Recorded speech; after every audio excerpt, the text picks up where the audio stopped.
We're coming from the 20th chapter of John. There's so many great parts of John, especially with the resurrection. It's one of my favorite chapters, John 20 and John 21.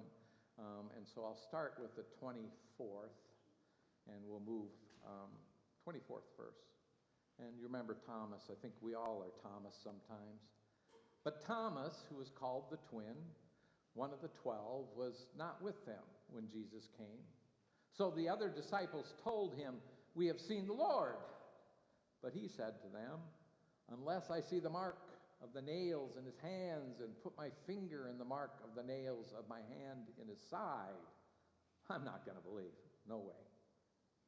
A week later, his disciples were again in the house, and Thomas this time was with them.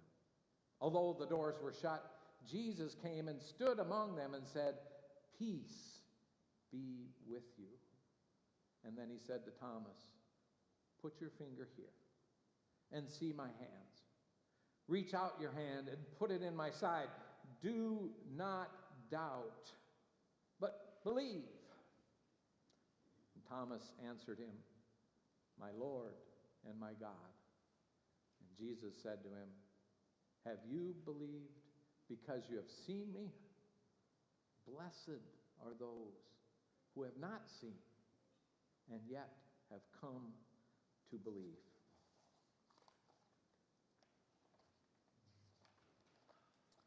Somewhere I have a sermon.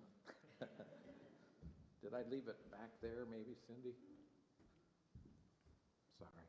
Do I have it back there? Sorry. Somebody should retire. I don't know what it is. Oh, here we go. Thank you. Wait, this is the one you changed. No.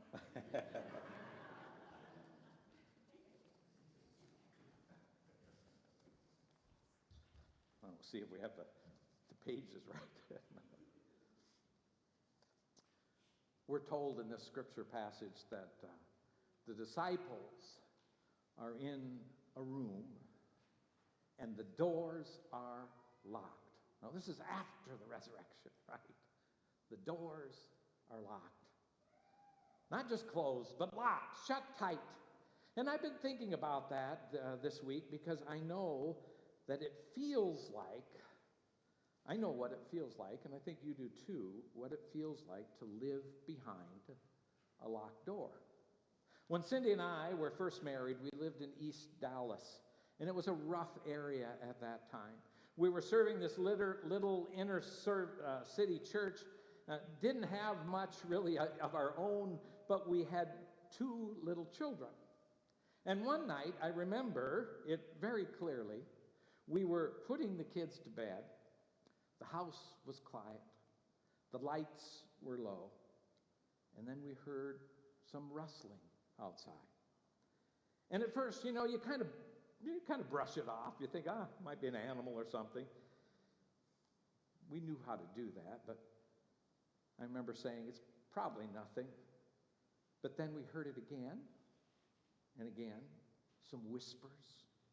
And so we looked toward the front door, and I can still see it to this day, the doorknob turning. Wow. Someone was trying to get in our house. You want to talk about your whole body changing, your whole body language. Everything in you tightens. You're thinking about your kids, about safety, and things you've never had to think about before. A couple of nights later, it happened again. And this time, gunshots. We called the police. And I still remember we lived in a Hispanic neighborhood, and they said, "Oh, that's just their tradition, shooting things off in the air, But not long after that, we found needles in our backyard.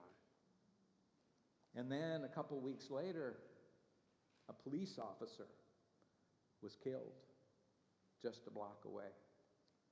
And then, just like that, everything changed. More patrols, more presence. Things got quieter. I don't know if they were safer or not, But here's the thing I can't shake.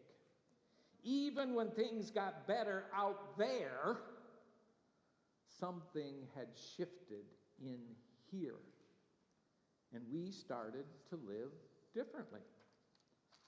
Doors locked right away. Never left them unlocked. Lights checked all the time. Windows locked down. Always listening. We went into lockdown mode. In here. And once you've lived like that, it's hard just to go back. It's not easy.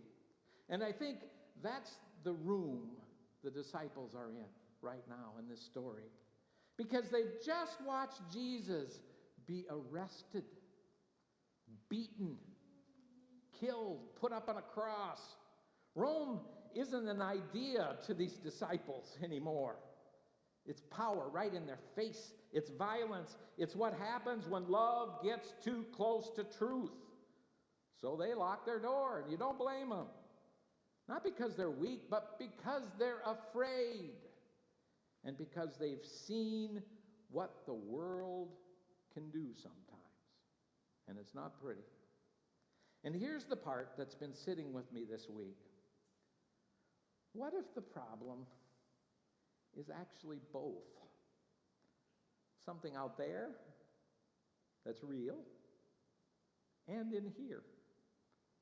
Because the danger out there was real for them, and the fear in their hearts were also real. They had grief. They had regret. Man, why didn't we stick with him better? The memory of running, abandoning Jesus. So the door is locked. Not just because of what's out there, but because of what's in their hearts in here. And then, the craziest part of this story, come on, Jesus shows up. Are you kidding? How does this happen? Jesus just shows up. No knocking, no turning of knobs. No one opens the door for Jesus. He is just there, appears right in the middle of them. Which tells me, I think, more about God, right? God doesn't wait for us to get it together. God doesn't wait for us to unlock everything first. God meets us right inside our locked tombs, our locked rooms. And the first thing Jesus does, and you gotta hear this, he breathes. He breathes into them, and he says, "Peace be with you."